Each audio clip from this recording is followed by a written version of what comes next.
Welcome to the Athlete Insights Podcast, hosted by Yash Padhye, a podcast focused on letting athletes tell their journeys in their sport. This podcast is presented by Boxed Water. Boxed Water is better. Welcome into another episode of the Athlete Insights Podcast, presented by Boxed Water. Boxed Water is better. Today I've got my guest, Averee Kleinhans, from the Texas Women's University women's basketball team. She hails from Texas. She went to Northern Colorado. She's now transferred to the Texas Women's University women's basketball team. And so, Averee, thanks for joining me and taking your time out and joining me on this podcast. Well, thanks for having me. I appreciate it a lot. Yeah, no worries. And so, Averee, just to kind of roll off, I pulled off some statistics about you and kind of did some research on you. I know being at UNC and being so watching you up close there, I was able to watch your game and kind of really understand how you are as a player. And so, but just some statistics here. You averaged 25 minutes per game last season, at four boards, averaged 3 assists, and around 8.5 points per game. And then on the defensive side of the ball, you had about 43 steals on the season overall. So you had a pretty good season defensively. That's phenomenal with some of your stats. But before you got to where you are today, you had to start. We all start off somewhere. I always say that. And so, kind of talk about your early experiences in basketball. What drew you to the sport, and how you ended up, what's your earliest memory playing basketball overall? Okay, I'd say my earliest memory is little dribblers. So I think that's like first and second grade, maybe younger. Mm-hmm. So that's when it started. And then so I continued to play into middle school and then, high school now.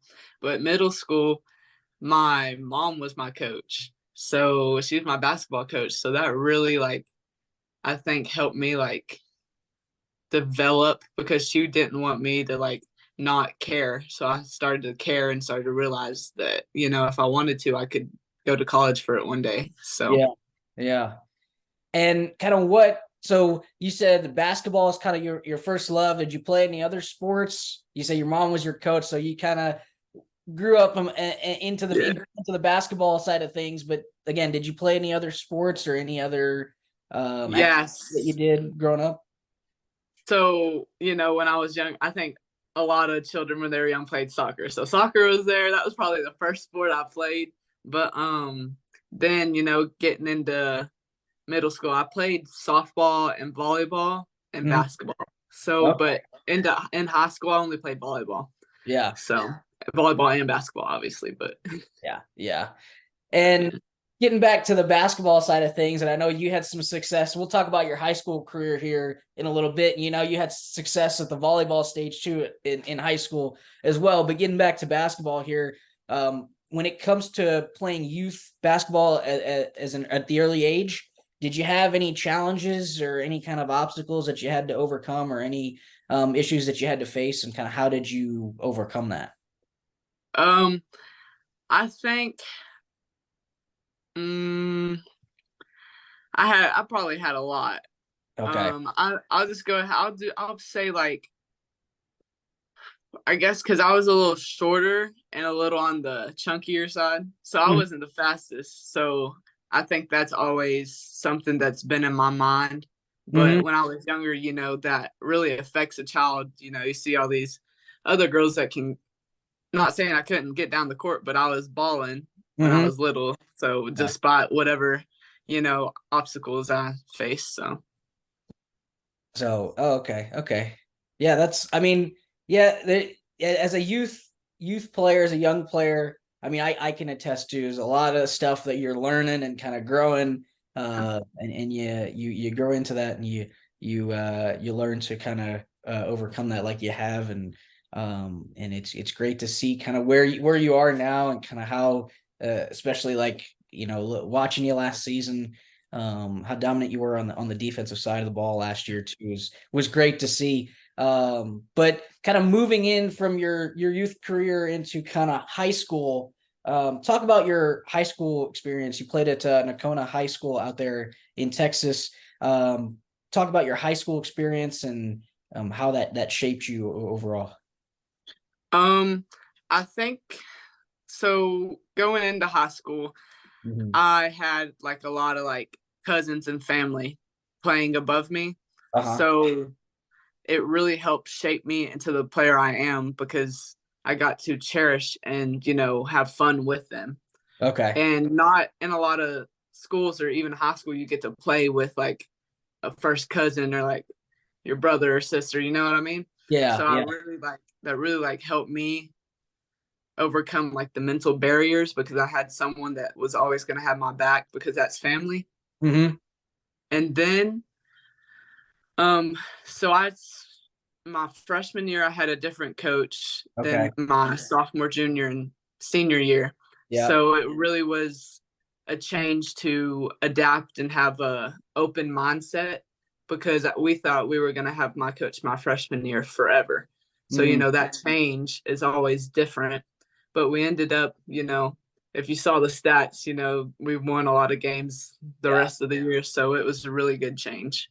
And you were dominant in high school. Looking at the stats here, I mean, you hold the school record of 3,204 points. You average about 25 points a game in high school. You led your team to back-to-back district titles and 2 trips to the regional quarterfinals overall.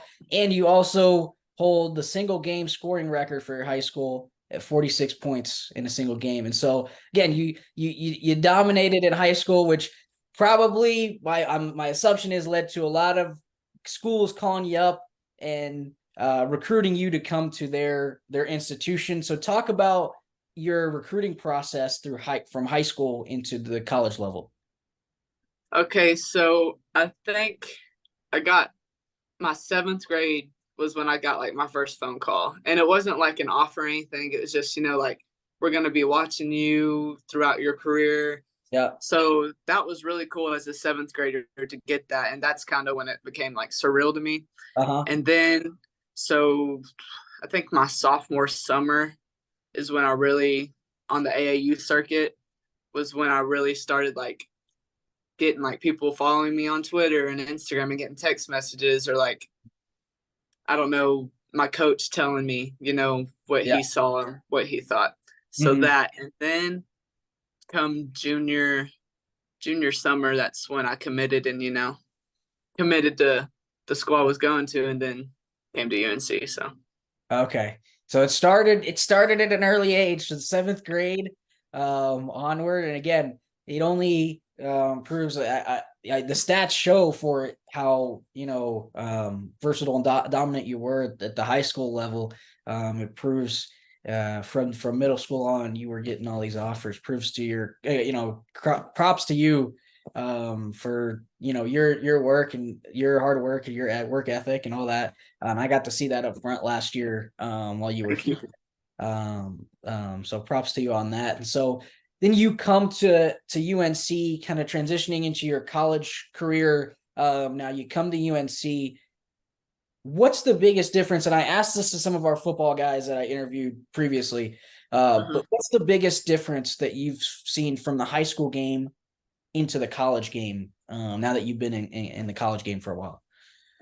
I'd say the biggest difference is like the speed and the pace you have to play at. Yep. Like it's so much quicker and everyone's taller, bigger. Like there's probably someone bigger than you on the court, if not. So that's the biggest thing. And then having to like, I guess have all the like learn all these plays out of your playbook because in high school you only run like 3 inbounds plays and like maybe like a high low like something easy, you know what I mean? Yeah. So then transitioning to college, you really gotta like focus on memorizing those plays so that you don't mess up. So for sure. And within your college career at UNC, can you share a memorable moment or a memorable time that you had basketball wise at UNC in the last year? Yeah, I mean, I wouldn't say this is like memorable, like because I did it, but one of my teammates, Hannah Simmental, she scored her like 1,000th point Okay. in one of the games we played, and it just was like really like awesome to watch her do that. Like Yeah. I haven't known her that. I've known her for like 2 years, but like seeing her going out there and doing her thing, and like Yeah. not every player reaches 1,000 points. So to see her do that was like really cool. So that's yeah. For sure, for sure. And I think I was there at that I was watching that as well. So that was very surreal to see. 1,000 points is not easy to No. achieve at the college level. And so Yeah. that is a surreal moment right there to see. I do agree with you on that one. And so now, and can you've I mentioned earlier you transferred to Texas Women's University. How was that in the transfer portal, and how is that process different than your recruiting process in high school? Can you talk about that a little bit and the differences there? Yeah. So I think the main difference was, high school, a lot of the colleges are just like basing you off of like AAU and like your high school performance, like Yeah. not you up against like actual college players. Yeah. So I think having those 2 years under my belt and then going in the transfer portal really helped because, I mean, I had probably like 15 more than what I did. And it was just cool to see because I was like, I think one was like Cal Poly, and I was like, obviously no, because I want to go closer to home, but like that's a pretty big school. Yeah. And so it was just cool to see that they believed that I could play at their level with them. So For sure. I think it opens up a whole new door, and you just gotta like stay focused and know what you want because there's a lot of schools that call you, and you just For sure. For sure. And again, you mentioned the difference between you're playing against high school players versus playing against grown women at the college stage. So and when you look at the Texas Women's University TWU's women's basketball team, how do you feel you mesh well with them, and kind of what drew you to TW? I mean, outside of being closer to home, what kind of skills and qualities about your game kind of drew you to say TWU is where I want to be? So actually they were one of the schools that recruited me out of high school, and that was my second option if my first one didn't work out. So I'd always loved that campus and the coach. I really loved the coach. Yeah. And then just recently I was working like team camps with them, and I just love my new teammates, and like that's very hard to find in women's sports. I don't know, because women don't mesh well sometimes, and that's fine.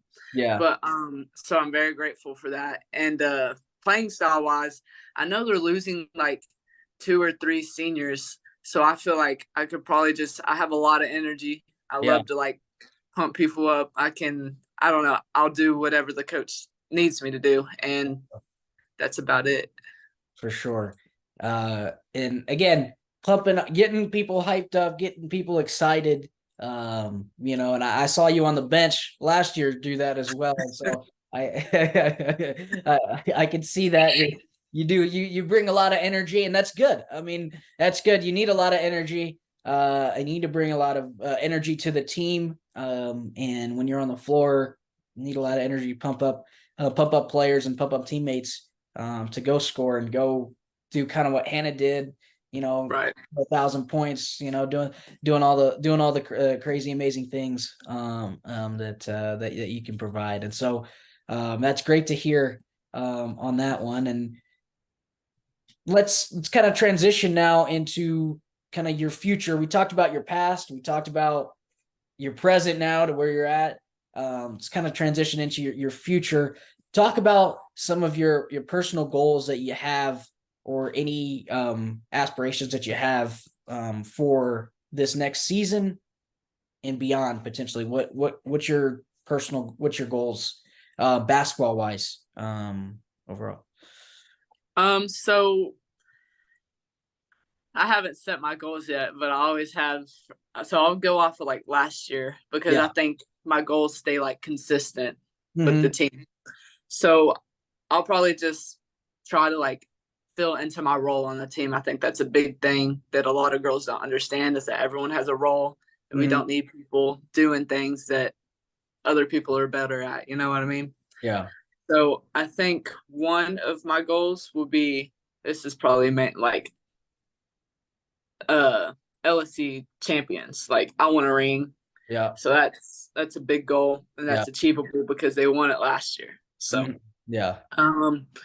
I think a personal goal is just I like to take charges. So like I like to like count. I don't count them, but I like to have like a certain goal that I have for the season. I don't know.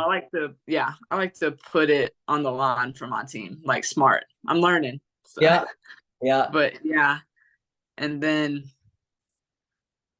I guess, so last year they didn't make their big tournament. So that's another goal, I think, because I think that's a big deal. So those are three achievable, as you mentioned there, three very achievable goals this season. And I'm big on what is known as SMART goals, right? I don't know if you've heard it, specific, measurable, achievable, all that stuff. And being able to set goals that you can actually achieve and attain. And so you've done a good job of that there.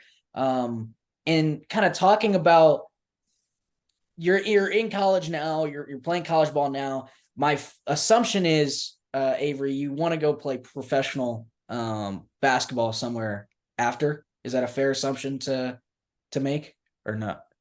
I used to want to like go play overseas. Okay. I don't know. Okay. It'll be something to think of when the time comes, you know. I mean, I still have 3 more years. Yeah. So I still got time. Because I was going to ask you there, if I asked our previous guests if they were to go pro, if you look at, say, I interviewed some football guys, so I talked about the NFL. If you were to look at the WNBA, kind of what team would you say best fits your playing style? I was going to throw. I don't know that this team best fits my playing style, but probably Dallas Wings because it's right up in Dallas. Okay, right close to home, keeping it close right to home. Yeah. That's good to see there, and you know I'm big on family. It's good to see you and I kind of share that as well. Big on family, being close to family, and supporting family. So that's great to see. Overall. Hey folks, if you haven't heard, I've partnered with Boxed Water. Boxed water is better because it's made from 92% renewable material. It also comes in a variety of flavors such as grapefruit, cucumber, lemon, and their newest summer flavor, watermelon. So head on over to boxedwaterisbetter.com and grab some boxed water for yourself today.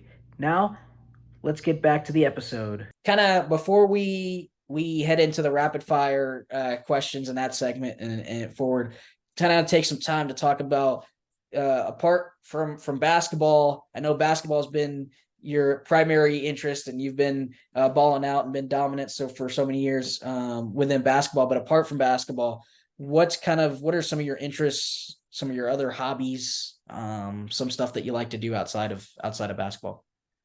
I still like to play volleyball every now and then. So if someone's around, like beach volleyball, that I really like to swim too. I'll go out to my grandma's house and swim laps in the pool and then just lay out in the sun. I like to lay out too, get my vitamin. So I love when I watch the Summer Olympics. Beach volleyball is probably my favorite event to watch, to be honest. And it's so hard. That is really hard. So props to them. Yeah. So no, swimming's great too. I used to swim quite a bit as well. So swimming's a great, and it's great in terms of maintaining consistency, maintaining cardio. Great for cardio because I was running down our court at UNC, and I was gassed after a couple of up downs on that basketball court at Bank of Colorado Arena. So, swimming really helps build that cardio and that endurance up as well. So that's great. Two great hobbies that help you that transition well into kind of you as a basketball player overall. So let's kind of transition now into a rapid fire segment again. Averee, this is more of just kind of whatever comes off the top of your head. I got a list of 10 questions, some rapid fire to ask, whatever comes off the top of your head. Okay. You can answer here. So, favorite basketball player of all time? Ooh, Steph Curry. Steph Curry. Okay. You have any pregame rituals or superstitions or anything like that you do? I just listen to music and then I pray. So, okay. What type of music? it depends. So I like transition my music, so it'll go from like hip hop or something to like my God music where I can get my mind right, and then back to hip hop to pump me up. So Okay. So you're big on hip hop? yeah, Okay. I am. Any specific artists, hip hop artists that you like, or Recently I've been on like a Gunna trend. I don't know. He came out with a new album, so it was really good. So okay. Favorite basketball drill that you like to do in practice? Ooh, dang, that's tough. 5-on-0 transition. Okay, for sure. Why's that? Because it's the hardest one. Okay. That's fair. Hey, hard drills only make you tougher, right? So that's right. That is right. So toughest opponent you faced in college so far?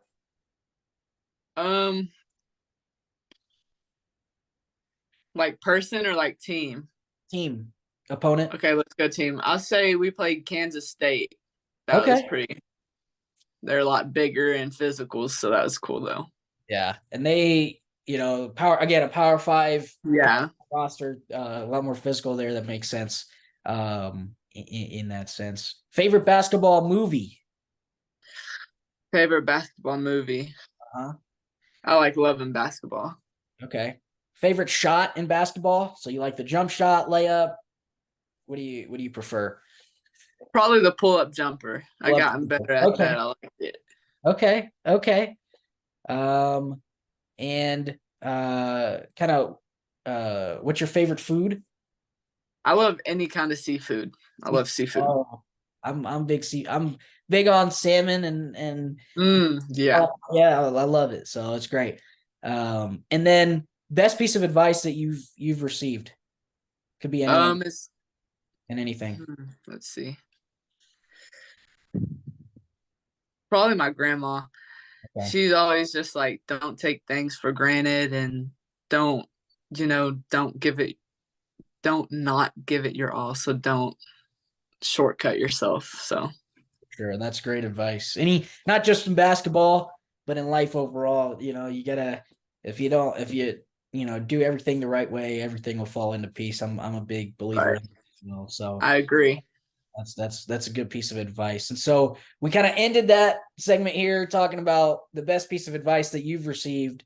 But the biggest inspiration for starting this podcast was kind of to send it out to the younger generation and like get my guests to kind of give advice about their experiences and their career to the younger generation coming up. So if you were talking to some young girls who are wanting to get to your level, play at the Division I level, college basketball, what kind of advice would you give them?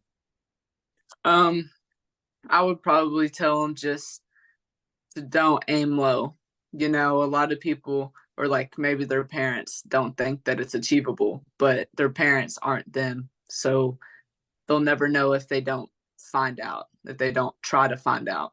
So I think that's really important. And I mean, I was a little girl. I didn't have like someone that was in college to look up to that was playing college sports. So I wanted to like pave that way for them. So I just say I'm like living proof that small town, you can do whatever you want. So Yeah, and go and play and be very successful as you have at the Division I level. So that's great, and that's great advice, right? Like I love how you mentioned like you're not your parents, you're your own person. You can kind of develop into who you want to be. That's great advice that you provided. So thank you for that, Avery. So, but that's all the time we have for this episode of the Athlete Insights podcast. You can follow Averee on Twitter and Instagram. I'll have your Twitter and Instagram handles down below, so you can follow her there. You can follow our podcast on YouTube, Spotify, Apple Podcasts, Google Podcasts, basically anywhere you find podcasts, you can listen to or watch this as well. So again, I want to thank Averee for joining me today and taking the time. I know you probably you said you've been chilling out for the summer, but I know you're busy preparing for next season down there in Denton. So appreciate you taking the time to. Well, thank you for having me. I appreciate it. Yeah, no worries. Thank you for coming on once again, and we'll see you next time.